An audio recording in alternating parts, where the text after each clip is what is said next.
This right here is Bank Sha'abi, and they have an Islamic arm. And this is how they approved my £250,000 loan when UK banks said no. Yeah, you heard that right. £250,000 approved in a day.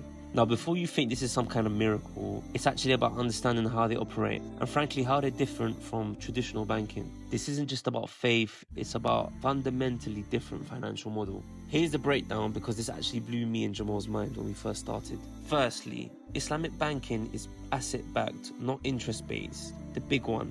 Islamic finance avoids interest, what's also known as riba.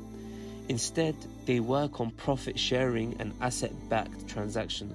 So for a loan, they might buy the asset you want, for example, let's say a villa or an apartment, and then sell it to you at a slightly higher price over time. It's more like a partnership or a trade, not just lending money at interest. This fundamentally changes the risk profile for them, often making them more flexible if the actual asset is solid. Now, also, the due diligence is more swift and targeted, because their models are often focused on real assets and tangible investments, so their due diligence can be incredibly efficient. If your project or asset makes sense within their ethical and financial framework, and you've got your ducks in a row, they actually move fast, because it's less about credit scores alone and more about the viability of the actual project itself. Also, as it's a niche market, it has more of a focused expertise. Since they're also growing, Islamic banks often serve a more specific clientele or investment type, which also means that they can be highly specialized and have a better process for the kinds of transactions that they're set up to do. They're not trying to be everything to everyone, so that can lead to a more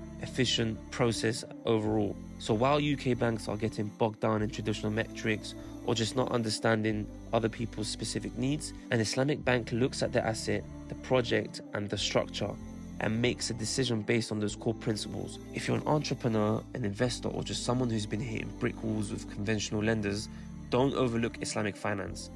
They operate on a different set of rules, and sometimes those rules are exactly what you need to unlock that funding. Seriously, why don't you explore your options?